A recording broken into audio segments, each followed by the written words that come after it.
Roy Daniel, who is currently in Geneva, is Professor Vice Chairman, as you can see on the slide, originally from Kerala, with main interest in skull-base and vascular surgery, but major past clinical interest as well as research interest in neurosciences related to epilepsy surgery, and he'll be talking about this subject now. Roy, thank you. over to you. Thank you, Tom. I'll just go on straight to my presentation. We'll be speaking to you on the white matter anatomy in epilepsy surgery. So essentially dealing with pediatric epilepsy surgery, and that too disconnective surgery, and concentrating on the white matter anatomy. So there will not be much physiology or surgical details in this presentation. So what are the, just to give a brief outline, what are the goals of epilepsy surgery? The main idea is to eliminate seizures, but because we're doing this predominantly in children, what happens is that they are allowed to develop properly cognitive functions and other functions. And at the same time, we should make sure that there are no new neurological deficits. So what it achieves is that you can reintegrate these children into society. So if, to put it simplistically, you have one hemisphere or part of a hemisphere completely destroyed by the epileptic disease.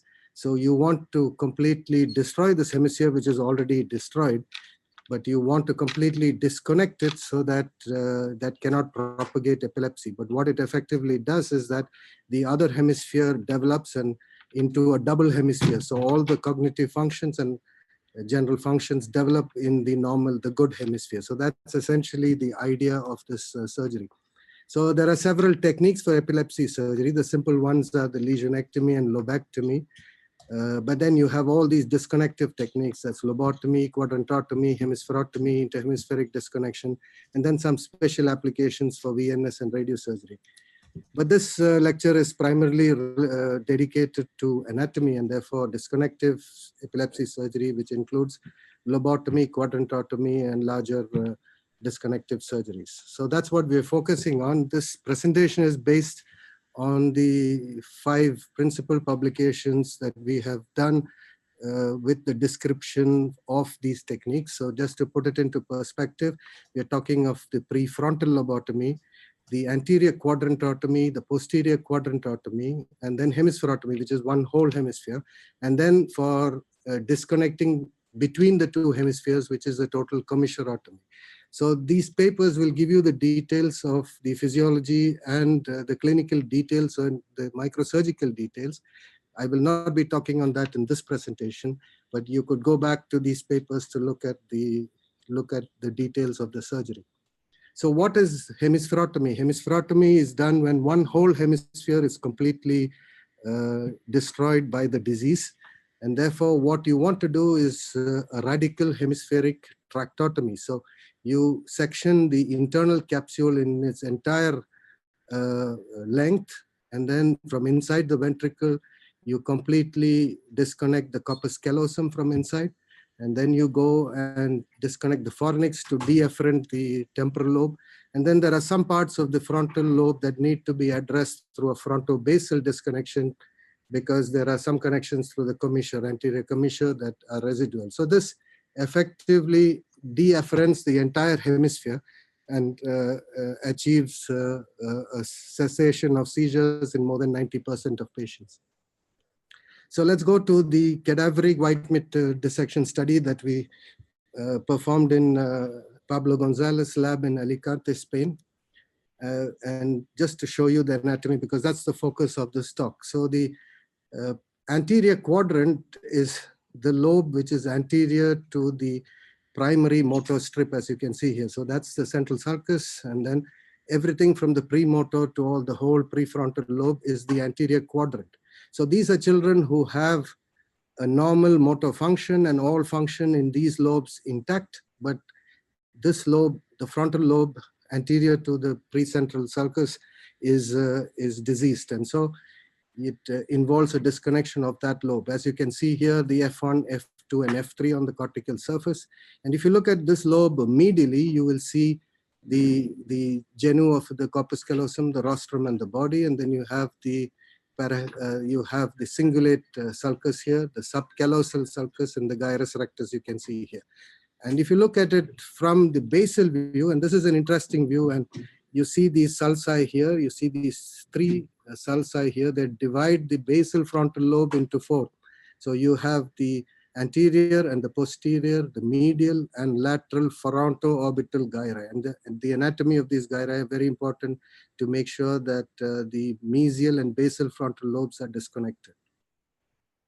So as you go deeper in the disconnection, you first remove from the lateral surface, you remove all the gray matter, and that shows you the short association fibers, which are called the U fibers, that connect adjoining gyri that can be seen in this section.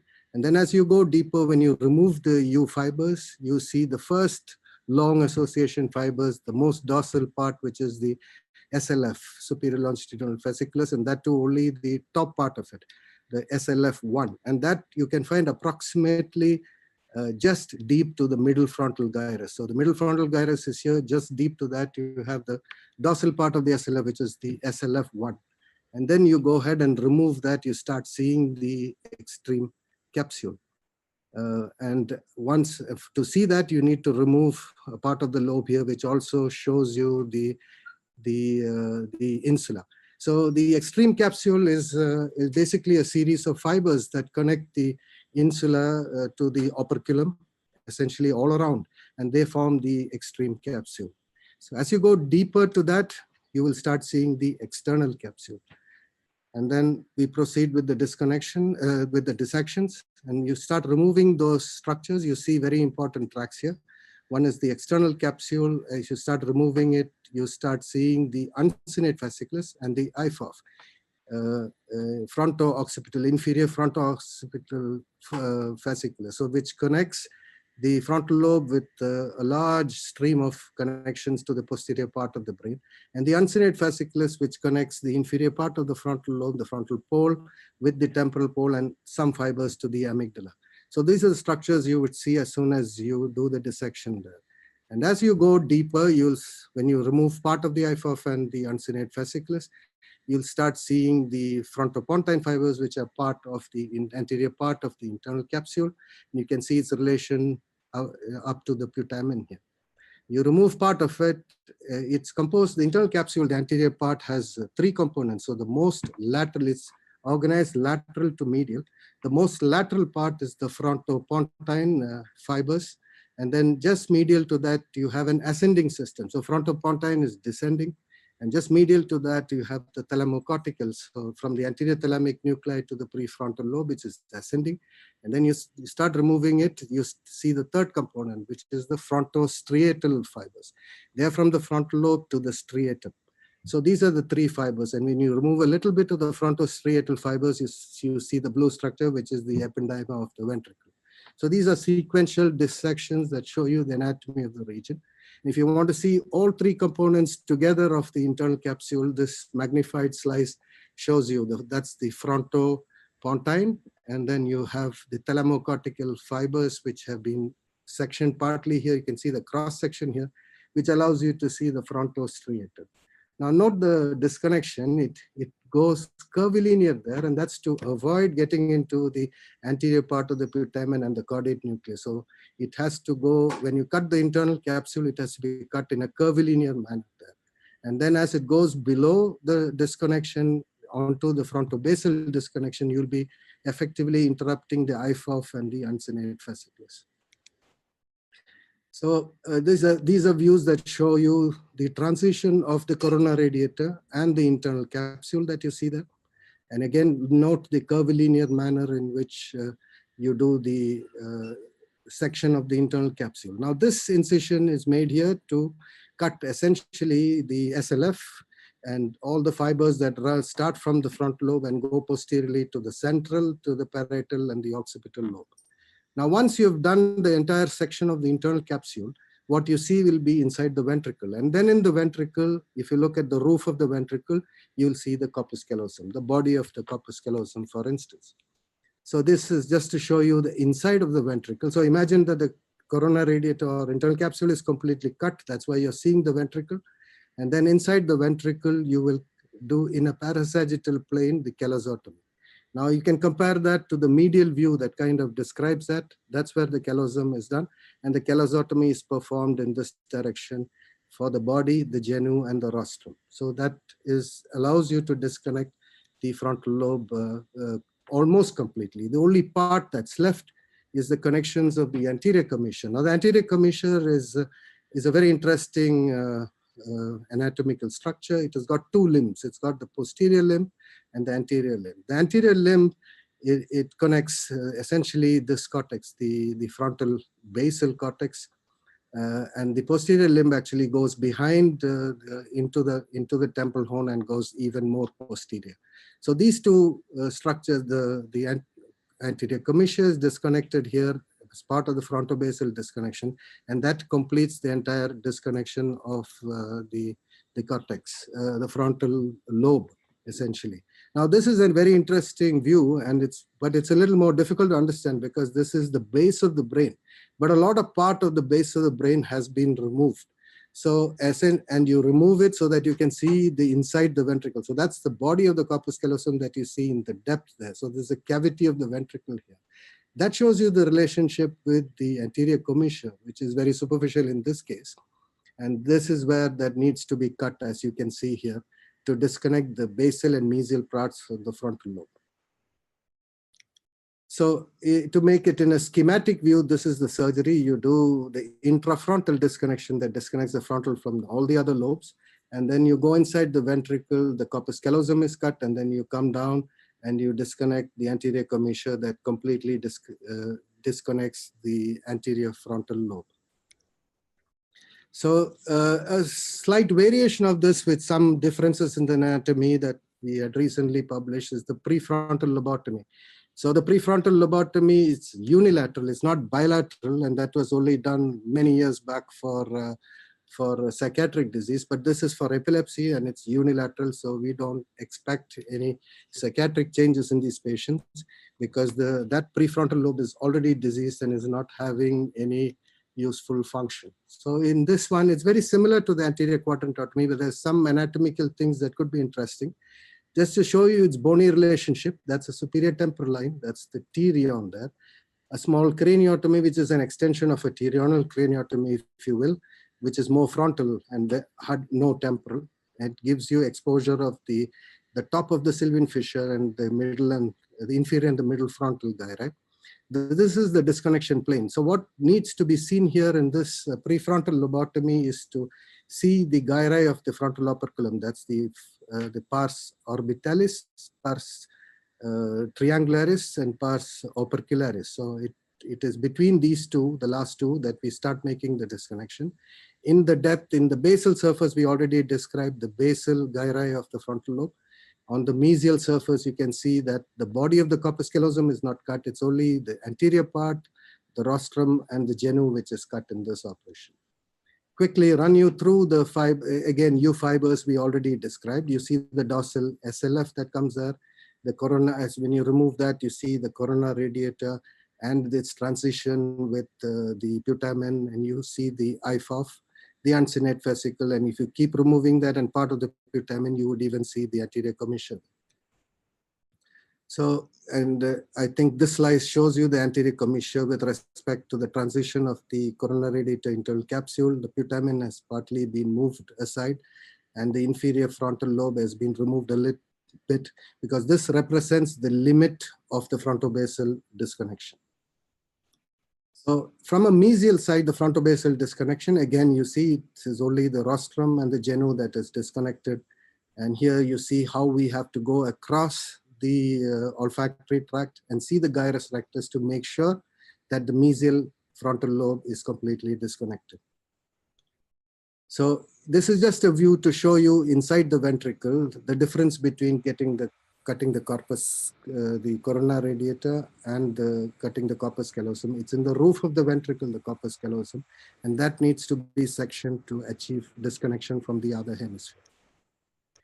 So that was for the prefrontal and anterior frontal, anterior quadrant. But then what do you do when you have children with epilepsy that comes from both hemispheres? So this was a large series that we published with work done with Professor Sufyanov in in Tumen, Russia. So these were essentially all patients there. And then we did also a series of disconnections, which I'm going to focus on.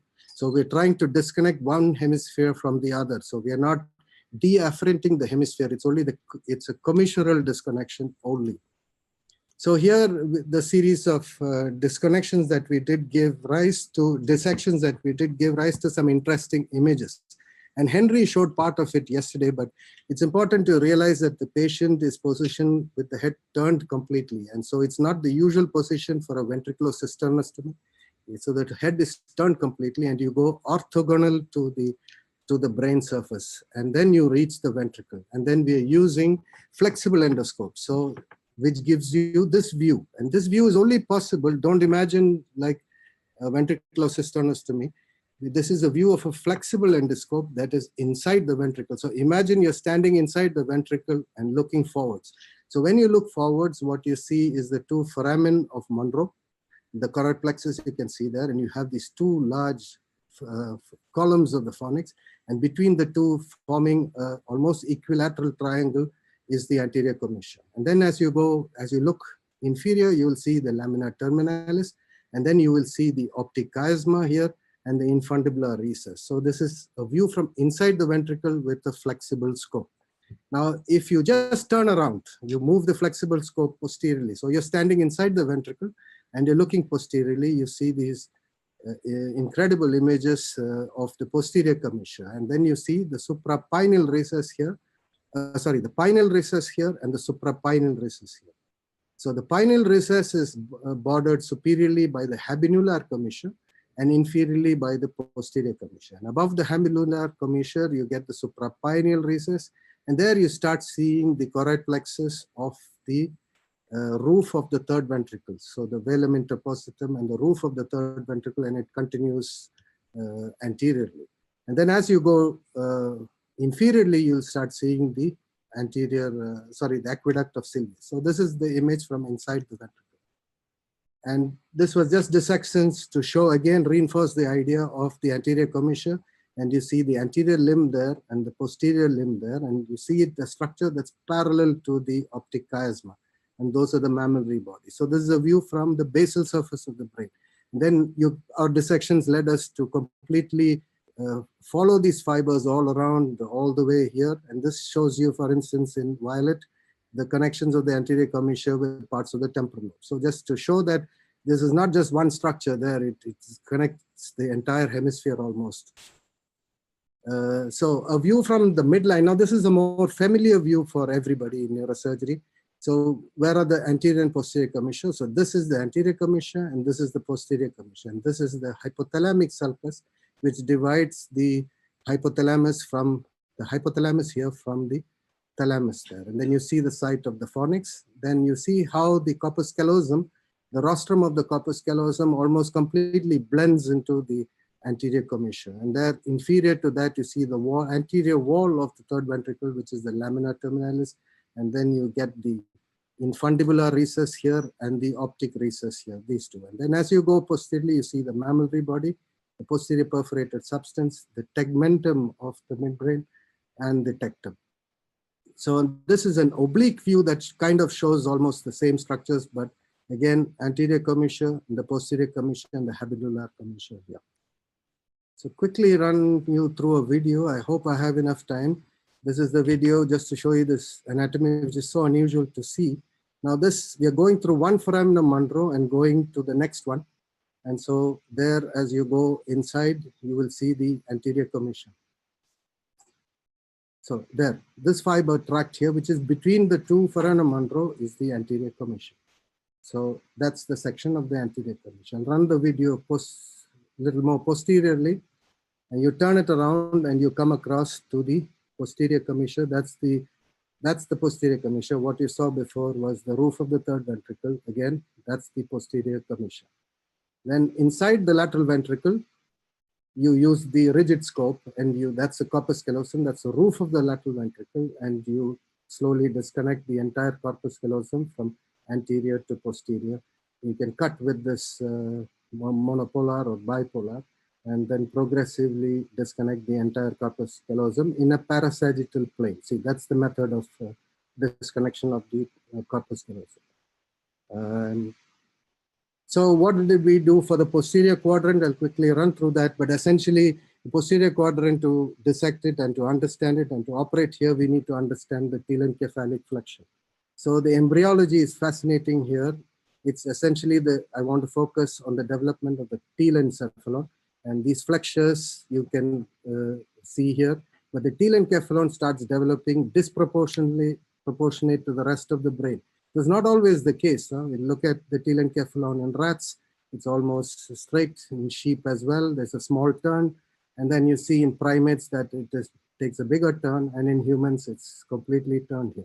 What's fascinating to realize is that when it started off, the telencephalon, the frontal lobe was anterior, and the temporal lobe was posterior, and the parieto-occipital was somewhere in between. But as we started developing the flexure, what happened is that at the end of the game, the temporal lobe became very anterior. So it started off as a very posterior structure and ended up with a relatively anterior location. And what was not posterior before, which is the occipital lobe, is now firmly posterior. So during the COVID crisis, we had a lot of time, me and Pablo. So Pablo did some fantastic dissections of the posterior quadrant in Alicante that shows you the U fibers here, and it shows you from the medial surface the relationship of the splenium and the isthmus here, which is found at the junction of the parahippocampal gyrus, the lingula, and the cingulum that has been removed in this case. And what is essential is to realize these 2 points here, which is the post-crural point, where the 2 fornix almost joins and touches the corpus callosum, and the retrohippocampal point there. And once we understand the anatomy of these 2 points, we can understand a lot about the telencephalic flexion. So in conclusion, I just quickly describe to you the anatomy, white matter anatomy of the hemispherotomy, which is the whole hemisphere, and which needs to be completely disconnected, the entire hemisphere. A small part, if you want to do, of the prefrontal lobe, and then the anterior quadrantotomy, which is almost the entire frontal lobe, the posterior quadrantotomy, which disconnects the temporal, parietal, and occipital lobes. This work a lot of it is done in different places, Alicante, Tumen, and Switzerland. The Zoom experience has been great, but we sorely miss the other activities of the neuroanatomy committee, and I hope we can restart that soon. Thank you. Roy, thank you very much for your great talk. Amazing how much you managed to cover in such a relatively short period of time. While the next speaker is getting ready, we'll have several questions here. In fact, the first one was from Francisco Alberto Villegas Lopez. I hope I pronounced your name correctly. How to avoid damage to thalamus in frontal lobectomy? Roy, could you tell us? Well, in frontal lobectomy, I think is essentially the realization of when you enter into the ventricle. So once you disconnect frontal lobectomy for epilepsy or for any other disease, once you cut the internal capsule or the coronary radiator internal capsule junction and you enter the ventricle, after that you have to follow you will see the intraventricular structures, the caudate nucleus in front and the thalamus more posterior.